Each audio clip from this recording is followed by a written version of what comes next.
Radhe Radhe to everyone. So welcome to the series for linear algebra questions. Now question is, let M be an invertible Hermitian matrix and let x and y belongs to R be such that x square is less than 4y, and then we have to select an option. So as it is invertible Hermitian matrix, so I can assume a matrix because I know its eigenvalues are real eigenvalues. So this is Hermitian matrix, है ना, and this is non singular matrix. So m square is 1 0 0 0 4 0 0 0 9. ठीक है. Now we have to see that in which option our option is satisfying as per that. So if it is first option, ठीक है, तो it is m square means 1 plus x plus this, ठीक है, then 4 plus 4 just 6 4 16 plus 4x plus this, then it is 9 plus 9 square plus 9x plus y. तो क्या आप ये देख रहे हो कि ये आपका कहीं से भी आपको लग रहा है कि ये नॉन सिंगुलर सॉरी ज़ीरो हो जाएगा? कभी नहीं होगा ज़ीरो ये. So a option is cut it out. Second option भी देखो, यही सेम चीज़, ये सिंगुलर तो आ ही नहीं रहा है, ठीक है, तो कट इट आउट. ये नॉन सिंगुलर है, ये चीज़ माइनस एक्स, तो मतलब हमें यहाँ पे माइनस साइन कर दो, माइनस माइनस माइनस. क्या ये भी कभी वो सिंगुलर होगा? कभी नहीं होगा. So directly elimination option it is coming 2. ठीक है, तो D option is correct option. Now next question is X Y Z be a basis of R cube. Now P N Q देखते हैं एज अ बेसिक. तो ठीक है, इसमें तो ये सिंपली हम चेक कर लेंगे 1 0 1 1 1 0 0 1 -1.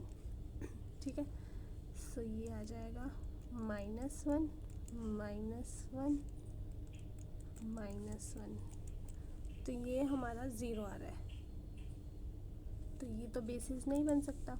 ठीक है, next 1 1 1 1 2 0,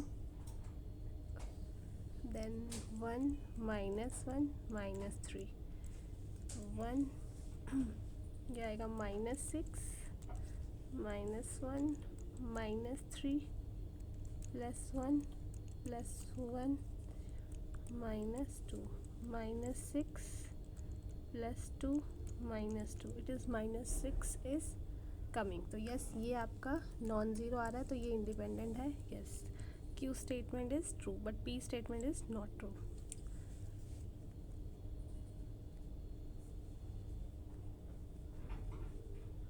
now okay, if m is this, so m is singular. let's see, ये सिंगुलर है. 1 1 1, एलिमेंट्री ऑपरेशंस लगा देते हैं, तो ये आएगा 0, ये 1 आ जाएगा, ये 5. मैंने क्या किया, R2 माइनस R1 कर दिया और R3 माइनस R2 कर दिया, ये 1 आ गया और ये 5 आ गया. 1 1 1 0 1 3 0 0 2. तो ये सिंगुलर तो नहीं है, this is coming non zero, तो ये फॉल्स होगी स्टेटमेंट. नाउ क्यू है S be a diagonalisable matrix if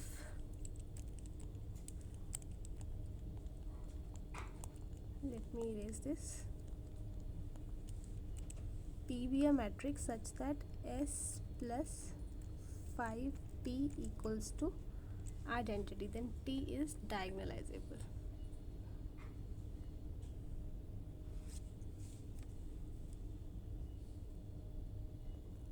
S, अच्छा ओके, देखो यहाँ पे ऑलरेडी गिवन है कि this is diagonalizable matrix and we know two statements, two theorems, scalar multiple of diagonalizable matrix is also diagonal, है ना। अगर कोई डायगनलाइजेबल मैट्रिक्स है उसमें आप कोई स्केलर मल्टीपल कर दो, किसी को मल्टीप्लाई कर दो डायगनल मैट्रिक्स से, तो वो भी क्या हो जाएगी, डायगनलाइजेबल हो जाएगी, ठीक है।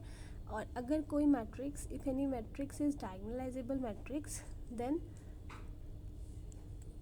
Identity minus S is also diagonalizable matrix. तो यहाँ पे देखो 5t i माइनस एस, तो s तो ऑलरेडी डायगनलाइजेबल थी, तो i माइनस एस भी क्या हो जाएगा, डायगनलाइजेबल हो जाएगी,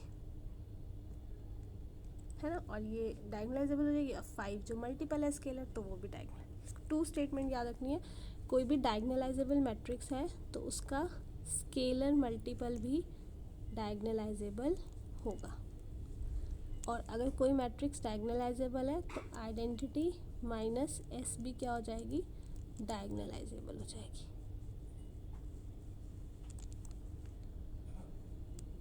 ठीक है, तो दिस सेज कि Q statement is correct, P तो हमारी फॉल्स ही है। Now next statement is, next question is P is an n cross n complex matrix such that, जो हमारे पास रेंज स्पेस दिया है वो क्या हो जाएगा, n m एस्ट्रिक कॉम्प्लीमेंट, ठीक है। तो एन एम का यहाँ पे क्या मतलब है, एन एम का मतलब है नलिटी, नल स्पेस जिसको बोलते हैं ना, जैसे रेंज स्पेस रैंक हो गया, तो नलिटी क्या होता है, रेंज स्पेस ऑफ एम, ठीक है। और एम स्टार हमें पता है वो क्या है, कॉन्जुगेट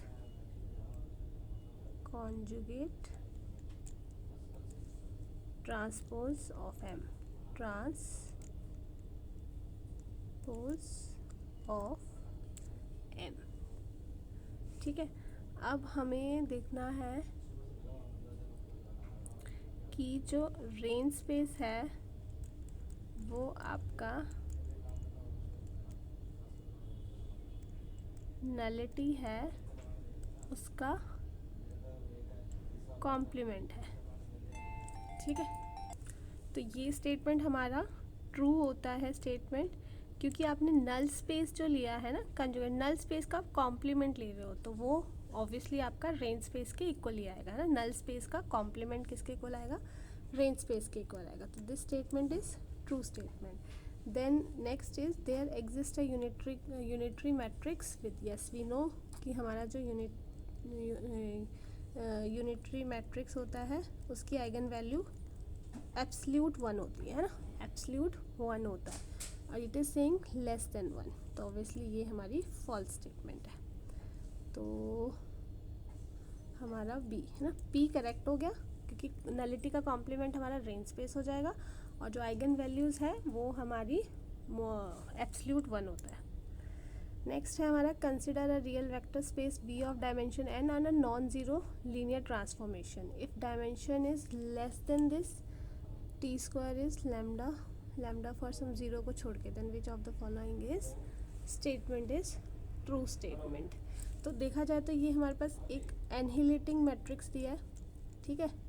तो और ये भी हमें पता है कि इसका एक जो मैट्रिक्स है, एक जो आइगन वैल्यू है वो ज़ीरो तो होने वाली है, क्योंकि जो डायमेंशन है वो लेस देन n है, तो पक्का जो डिटर्मिनेंट है वो आप हमारा ज़ीरो ही आने वाला है, डिटर्मिनेंट, है ना। तो इन्होंने बोला है लैम्डा की पावर n, तो ऐसा नहीं है, लैम्डा इंटू ज़ीरो भी होगा, तो डिटर्मिनेंट इसका ज़ीरो होगा। There exist a non trivial subspace V1 of V such that TV equals to, हाँ है ना, क्योंकि हमारा यहाँ पे नल स्पेस आ रहा है तो नलिटी ऑब्वियसली इसमें एग्जिस्ट करेगी ही करेगी, है ना। नॉन ट्रिवियल सबस्पेस होगा ही, ये नलिटी को एक्सप्रेस कर रहा है, तो नलिटी तो इसमें होने ही वाली है, क्योंकि ज़ीरो एक आइगन वैल्यू है। P इन्वर्टिबल नहीं होगा, ओनली आइगन वैल्यू नहीं होगी लैम्डा, ज़ीरो भी होगी आइगन वैल्यू। आप एलिमिनेशन से भी देख सकते हो, आपका बी ऑप्शन ऑटोमेटिकली सही आ जाएगा, क्योंकि जब ज़ीरो है आपका डिटर्मिनेंट तो वो इन्वर्टिबल हो नहीं सकता और ओनली आइगन वैल्यू भी नहीं होगी, तो बी ऑप्शन डायरेक्टली सही हो ही रहा है। नाउ नेक्स्ट क्वेश्चन हमारे पास दिया है, अगर हम इसको ये निकालें, इसको हम लिखते हैं D square plus A D plus B equals to 0।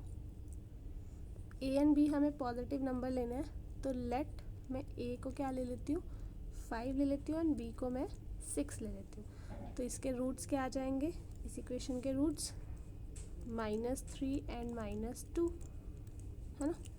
क्या हो रहा है इसको, तो ये मेरे पास बन जाएगा c1 e की power -3x plus c2 e की पावर -2x, है ना। और मैं जब यहाँ पे ये कंडीशंस अप्लाई करूँगी तो यहाँ से, हाँ यहाँ से मैं कंडीशन 0 मतलब कि दोनों इक्वल है, तो c1 plus c2 equals to c1 e की पावर -2। तो अगर हम देखा जाए तो हमारे पास यहाँ पे एक इक्वेशन मतलब c1 जो है वो आपका आ जाएगा -c2 e की पावर स्क्वायर -1 e, कोई बात नहीं, मतलब वो हमें मैटर नहीं करता क्या आ रहा है हमें, तो मतलब c1 और c2 एक ही फॉर्म में आ जाएंगे एक तरह से, है ना। तो हमारे पास क्या आ जाएगा c2 इंटू कुछ कांस्टेंट आ जाएगा, कितना भी टफ कांस्टेंट हो, तो एक ही हमारे पास ये आएगा आर्बिट्री कांस्टेंट, तो हमारा डायमेंशन क्या हो जाएगा 1 डायमेंशन। ठीक है, तो आई होप ये आपको समझ आया होगा। Thank you so much.